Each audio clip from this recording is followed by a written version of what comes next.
Eu gostaria de convidar a abrir a sua Bíblia na primeira carta de Paulo aos Coríntios, no capítulo de número 12.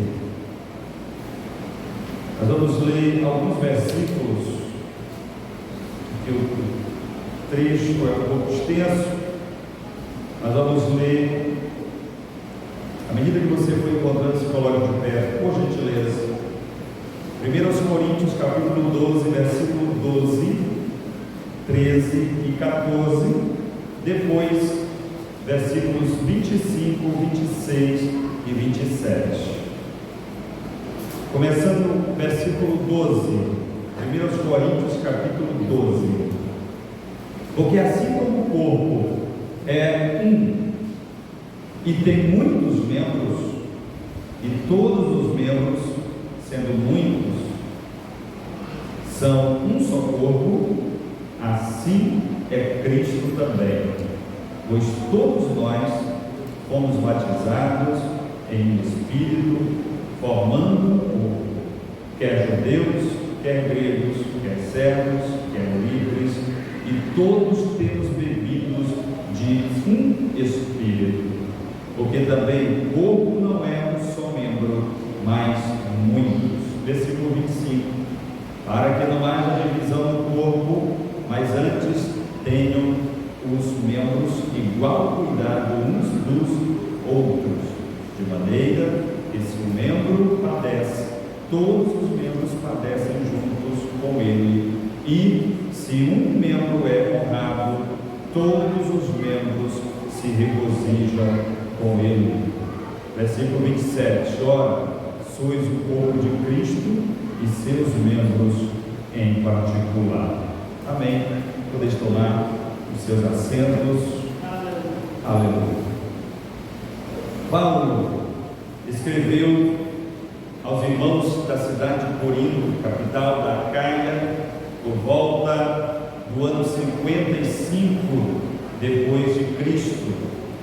Dias atrás estudamos sobre a primeira carta de Corinto aos Coríntios, e nós colocamos todo esse embasamento histórico e geográfico. Hoje nós queremos nos ater às intenções pelas quais Paulo escreveu esta carta à igreja na cidade de Corinto, capital da Acaia. Aquela igreja estava passando por alguns problemas internos, problemas como o desafio à autoridade apostólica que nós tratamos no estudo da carta aos Coríntios, problemas como o orgulho da espiritualidade pessoal que cada crente tinha e se orgulhava daquela espiritualidade, o problema da falta de amor, da falta de companheirismo, problema de transigir com o pecado dentro da igreja e não corrigir, não disciplinar. Mas esses eram problemas pontuais. O problema que mais afetava naquele momento a igreja de Corinto era uma divisão entre dois grupos na igreja de Corinto. Um grupo defendia que as pessoas, os crentes, precisavam se juntar, estar mais unidos aos pecadores. Era necessário que os crentes estivessem mais unidos aos pecadores, às pessoas que não professavam a mesma fé. E isso implicava num deslize para um mundanismo exacerbado, para uma frouxidão moral dentro da igreja. O outro grupo defendia que deveria haver uma certa restrição, teria que haver um certo distanciamento das pessoas não crentes para que fosse possível exercer um certo padrão de santidade. Por esse lado já descambava para o asceticismo religioso.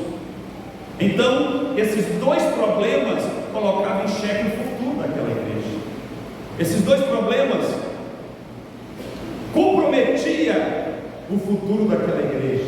porque a igreja precisa estar unida. A igreja, como diz o texto, é o corpo de Cristo, aleluia. E Paulo, ele gasta tempo aqui para fazer uma simbologia, uma comparação da igreja com o corpo humano.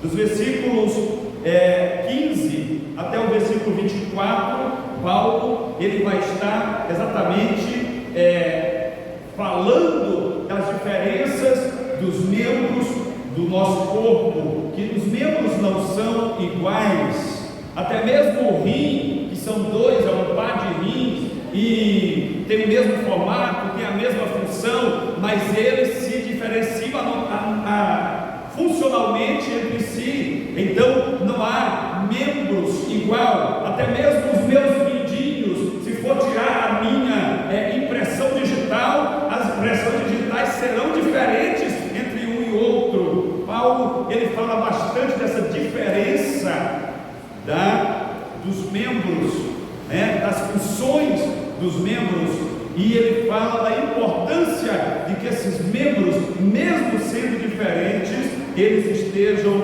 unidos, aleluia, formando um corpo.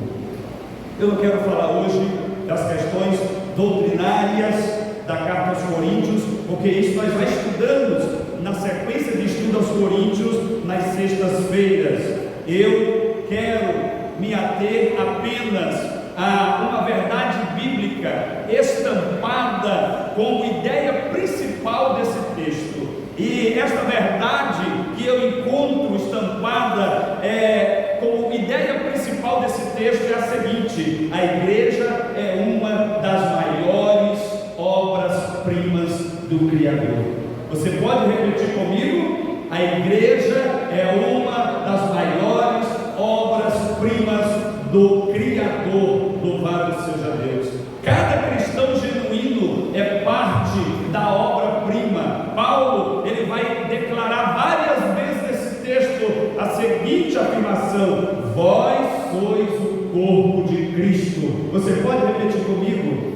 Vós sois o corpo de Cristo. Porque a igreja pode ser considerada uma das obras-primas de Deus, amados, porque Ele mesmo, com mãos de mestre, desenhou a igreja com traços perfeitos e maravilhosos. E Cristo desenhou a igreja de uma forma singular. Não existe outra instituição no mundo que se pareça ou que se iguale à igreja. A igreja é uma instituição ímpar na existência da humanidade, aleluia. E por que a igreja, ela é considerada essa obra-prima? Por alguns traços. Eu quero falar rapidamente aqui de 3 traços que definem a igreja, ou que distinguem a igreja das outras obras, das outras instituições que você queira agora, quem sabe, pensar e comparar que a igreja se parece com ela. O primeiro traço é que a igreja cristã é uma unidade na diversidade. Parece um antagonismo, parece que não se casa muito bem. Unidade na diversidade. Em outros lugares, amados, em qualquer outro lugar do mundo, a diversidade seria um problema. Na igreja, a diversidade em unidade é uma bênção celestial, pois tal como o corpo físico, os membros acabam se especializando em suas funções. Aleluia! As diferenças entre as aptidões, a forma de ver a vida, a forma de encarar, quem sabe, os problemas, faz com que essa diversidade, cada um se especialize em uma função na casa de Deus.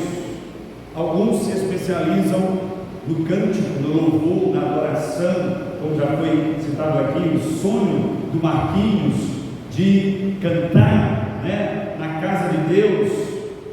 Outros se especializam na oratória e facilidade de pregar o sermão, outros se especializam no ensino, outros se especializam no aconselhamento, outros se especializam na oração, na intercessão, aleluia, orando uns pelos outros, outros se especializam nas visitas, nos lares, outros se especializam em pregar em culto público, em culto de campanha, ao ar livre, e assim cada um vai se especializando, e essas diferenças, essa diversidade unida no seu propósito é que potencializa a igreja como uma agência salvadora. Louvado seja o nome do Senhor, uma agência resgatadora. E quem foi que fez isso, pastor? Foi o próprio Jesus, queridos. Se você ler lá em João, Evangelho de João, no capítulo de número 17, na oração sacerdotal, do versículo 20 ao versículo de número 23, eu vou ler para você meditar, depois você pode ler. E não rogo somente por estes, disse Jesus, e estava orando ao Pai, pela igreja, mas também por aqueles que pela sua palavra hão de crer em mim, para que todos sejam um, como tu, ó Pai, o és em mim e eu em ti, que também eles sejam um em nós, para que o mundo creia que tu me enviaste, e eu dei-lhes a glória que a mim me deste, para que sejam um, como nós somos um. Versículo 23, eu neles e tu em mim, para que eles sejam perfeitos em unidade, e para que o mundo conheça que tu me enviastes a mim, e que os tens amado a eles, como me tens amado a mim. Veja que oração maravilhosa, Paz. Você já parou para refletir na profundidade desta oração? Jesus aqui, ele estava delineando, aleluia, a diversidade. Ele estava pegando aqui uma série de pessoas, milhares de pessoas, de cores diferentes, de raça diferente, de formação filosófica diferente, de estatura diferente, de culturas diferentes, e trazendo essas pessoas ao tronco, aleluia, ao Evangelho, e todas essas pessoas sendo unidas em Deus através de Cristo. Louvado seja o nome do Senhor. Então foi o próprio Cristo, o arquiteto, o desenhista desses traços de diversidade no corpo dele, na igreja. Louvado para sempre seja o nome do Senhor. E aonde foi que ele executou esta reconciliação? Aonde foi que ele executou esta unidade, pastor? Foi nesta oração? Não, aqui ele estava desenhando para o Pai como é que ele queria, como é que ele sonhava que a sua igreja fosse. Ele executou este plano lá na cruz do Calvário. Louvado seja o nome do Senhor. Quando ele sobe ali ao Calvário com aquela cruz, quando ele testemunha ali o testemunho do Pai diante dos homens daquela geração, e é rejeitado e é morto ali, ele clama ao Pai: Pai, perdoa-lhes, porque eles não sabem o que faz. E o apóstolo Paulo, na carta aos Efésios, no capítulo 2 e no versículo 16, ele escreve: e pela cruz reconciliar ambos com Deus em um corpo, matando com ela as inimizades. Ou seja, é na cruz de Cristo que toda inimizade é morta, é na cruz de Cristo que toda diferença é eliminada. Louvado seja o nome do Senhor, porque que a igreja é esse organismo, essa diversidade unida numa unidade, porque a cruz de Cristo, irmão Helene, ela elimina todas as diferenças. Louvado seja Deus, todas as inimizades. Aleluia, louvado seja o nome do Senhor. Quem está unido a Cristo pelo corpo, aleluia, pelo seu corpo, a igreja. É nosso dever, amados, tanto apreciar quanto preservar a diversidade da igreja. Devemos combater qualquer tentativa de quebrar esse traço colocado por Jesus. E eu repito: vós sois o corpo de Cristo, aleluia. O corpo não pode ter apenas um aspecto, o corpo não tem um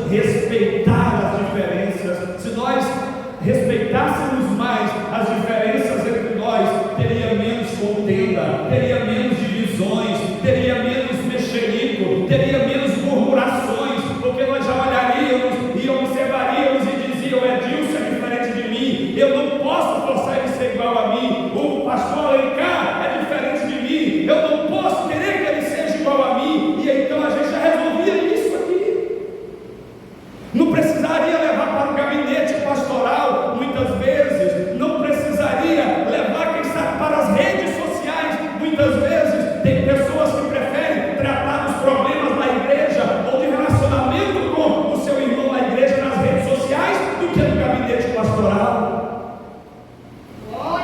É o problema que nós temos enfrentado hoje com as redes sociais, com a popularização das redes sociais. As redes sociais, ela deve servir para a nossa comunicação saudável, ela deve servir para a evangelização, aleluia, dos nossos amigos, das pessoas que estão perto e das pessoas que estão longe. Vamos resolver os problemas de entendimento ou desentendimento na casa de Deus, amados. Louvado seja o nome do Senhor. Devemos respeitar as diferenças. Essa diversidade que nos diferencia dos outros está longe de ser um problema para o corpo. Pelo contrário, ela representa a riqueza dos detalhes que o arquiteto da igreja desenhou, aleluia. Aceite, respeite e defenda esse maravilhoso traço da igreja de Cristo. Nós somos diferentes, pensamos diferente, mas somos um corpo. Nós não nos separamos por nada. Louvado seja o nome do Senhor. Eu não posso chegar para o presbítero Josenilton e dizer: se não tiver vergonha, nunca mais falar comigo. Como é que o pé ele pode andar sem ter comunhão com a mão? Como é que a cabeça pode dizer para o pé: eu não preciso mais de ti, eu vou sozinha para o culto? É impossível. Os membros da igreja também precisam estar unidos, nada pode nos separar. Louvado seja Deus. Segundo traço, a igreja toda é batizada em e bebe de um só Espírito. Glória a Deus! O versículo número 13, o texto que nós lemos, diz assim: pois todos nós fomos batizados em Espírito, formando um corpo, quer de Deus, quer gregos, quer servos, quer livres, e todos temos bebido de um Espírito. Louvado seja Deus. A igreja toda é batizada em o mesmo Espírito e bebe de um só Espírito. O batismo em um só Espírito Santo não se trata aqui do batismo do Espírito Santo tanto pregado pela igreja, nem do batismo espiritual aludido lá em Romanos capítulo 6 e versículo 3, o qual fala da identificação espiritual com Cristo em sua morte e ressurreição. Nem tampouco se refere ao batismo nas águas. Antes é o poder do Espírito Santo, o qual une todos os homens, sem importar a raça, a escolaridade, o extrato social, aleluia, ou o estado anterior que esse homem viveu. Se ele foi um prostituto, se ele foi um roubador, se ele foi um assassino, não importa. Se hoje ele é crente em Jesus Cristo, foi comprado, lavado e regenerado pelo sangue de Jesus, louvado seja Deus. Ele é um conosco, aleluia. É esse batismo, nós somos batizados em um mesmo Espírito. Esse batismo é o poder do Espírito Santo, amados, que nos une. Louvado seja o nome do Senhor. Esse poder nos transforma e nos une, fazendo de nós, aleluia, uma só entidade espiritual, pela imersão desse Espírito. E que nesse contexto, imersão aqui é sinônimo de saturação. Nós estamos cheios desse mesmo Espírito. Se nós estamos cheios do Espírito de unidade, então não pode haver divisão, então não pode haver desentendimento, então não pode haver acusações, então não pode haver murmurações. Se nós estamos saturados pelo Espírito da união, aleluia, nós precisamos ser um corpo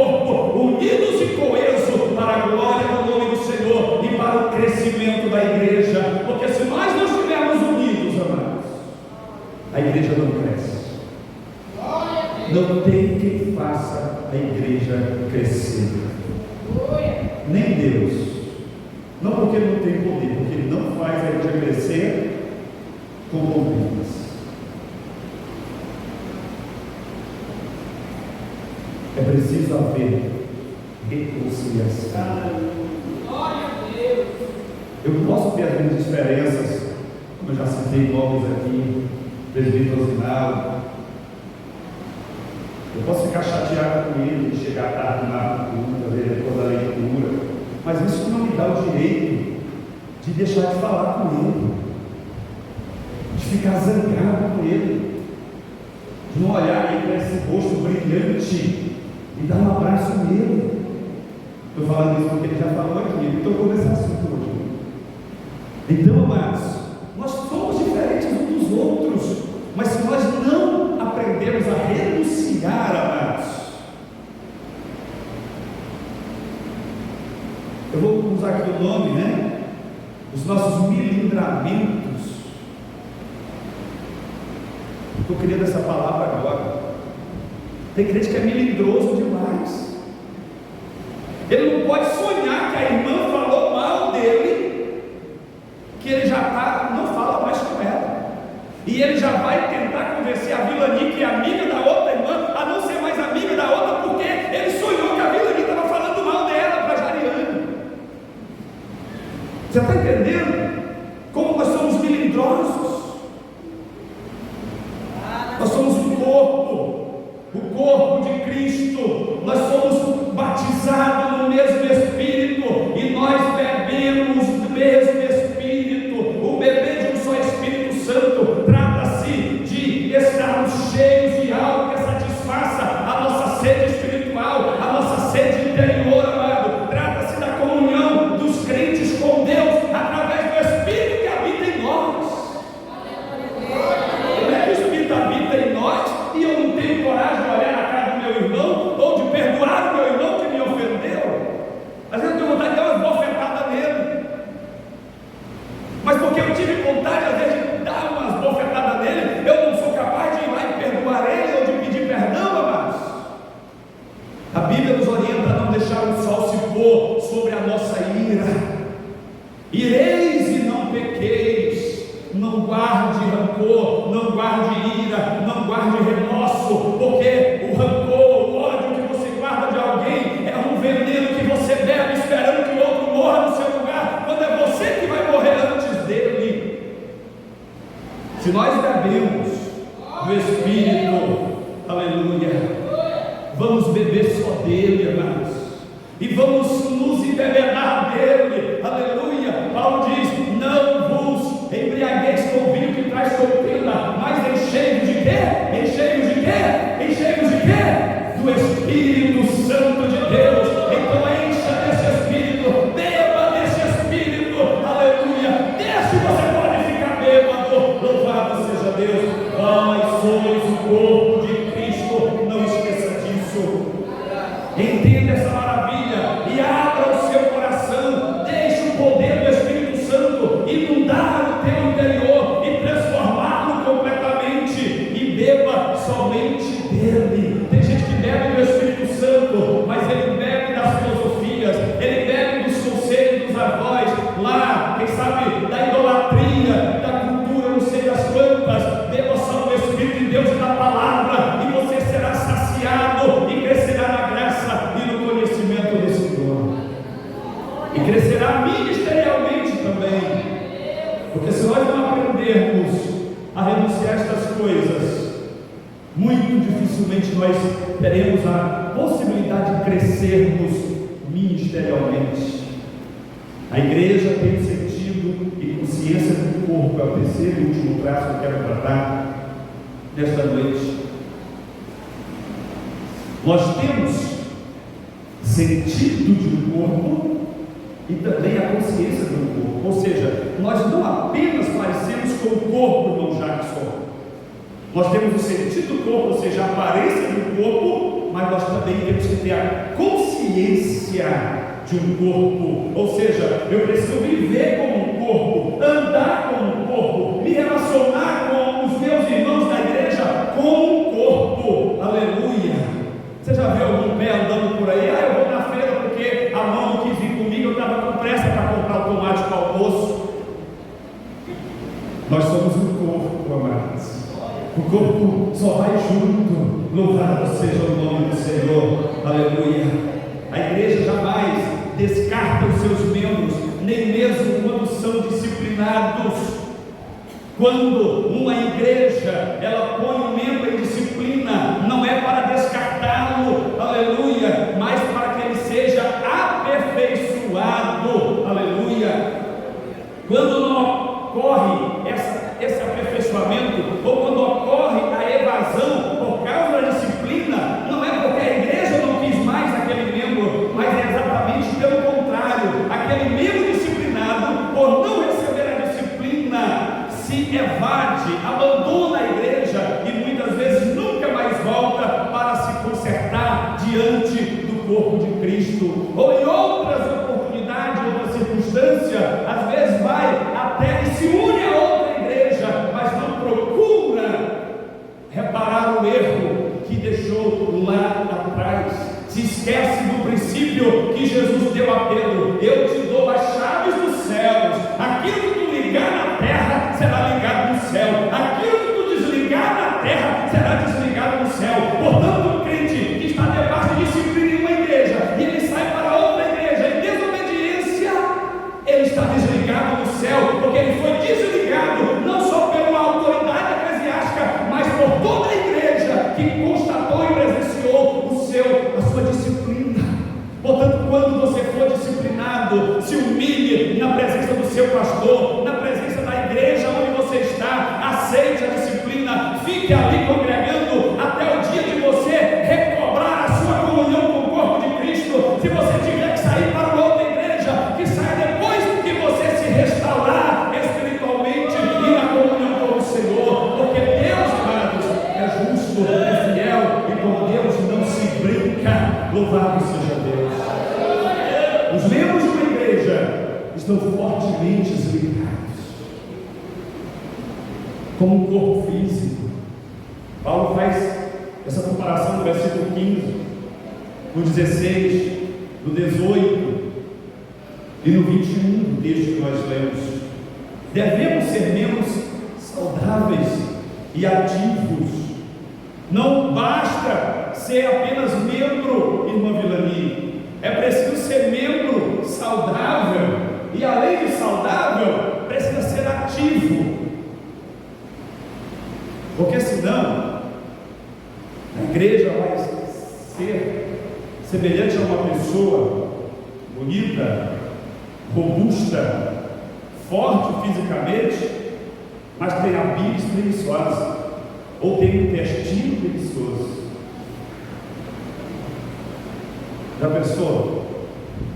Uma igreja com membros defeituosos, com membros, uma igreja com problema de bíblia preguiçosa, uma igreja com pedra na vesícula, uma igreja com intestino preguiçoso. Triste, amados. Não basta ter um pastor ativo, ter um pastor que vá atrás das ovelhas, não basta ter um pastor que empresta o ombro para você chorar. É preciso que você também seja esse membro ativo, aleluia, seja esse membro saudável no corpo de Cristo. Não seja um entrave para o crescimento da igreja, não seja um entrave para as bênçãos de Deus repousar sobre a igreja. Seja uma bênção, seja um membro ativo. Louvado seja Deus, porque vós sois o corpo de Cristo. Você consegue repetir comigo? Agora dizendo assim: nós somos o corpo de Cristo. 1, 2, 3. Nós somos o corpo de Cristo. Que lindo! De novo. Nós somos o corpo de Cristo. Irmãos, façamos a nossa parte e cuidemos dos outros, para que todos se sentam bem e felizes no corpo sadio, em honra àquele que nos fez, ao arquiteto da igreja, a Jesus Cristo. Acolhamos os nossos jovens. Quantas pessoas nós temos perdido para outras igrejas e até outras denominações por falta de acolhimento. Acolhamos, ajudemos aqueles que precisam de ajuda, gastemos tempo, do nosso precioso tempo, aleluia, para ajudar aqueles que estão à nossa volta. Eu já estou concluindo, mas eu quero reforçar para você que é devido a esses 3 traços. E quais são eles? Eu vou repetir para você nunca mais esquecer. A unidade na diversidade é o primeiro. O segundo traço, a igreja é batizada em um mesmo Espírito e bebe de um só Espírito. E o terceiro traço, ser um organismo vivo. Aleluia. Nós somos um organismo vivo. Você pode até dizer, pastor, mas uma empresa também é um organismo vivo. Não, senhor. Nenhuma instituição pode ser um organismo vivo, com exceção da família.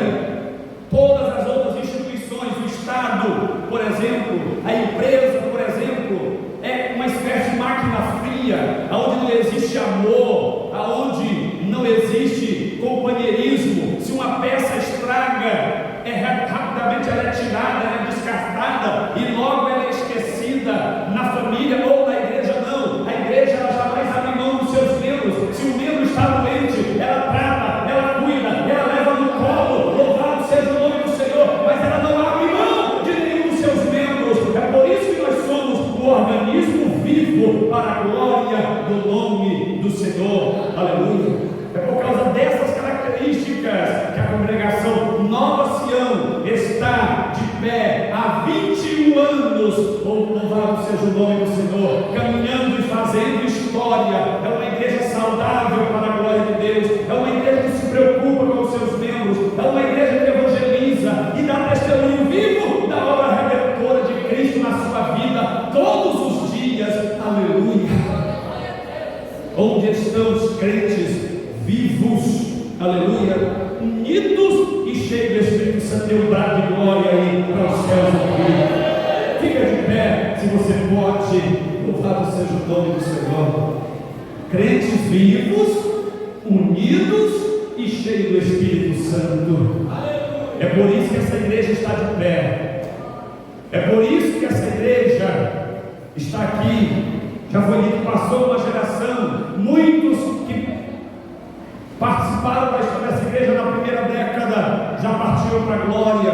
Inclusive o pastor que fundou esta igreja já está na glória, aguardando o arrebatamento da igreja. Mas nós estamos aqui hoje e nós estamos preparando esta igreja. Se Jesus não voltar hoje, para a geração de amanhã. E como é, amados, que nós vamos entregar uma igreja para a geração futura, se não for uma igreja saudável, se não for uma igreja ativa. Louvado seja o nome do Senhor. Não pode ser uma igreja do intestino preguiçoso.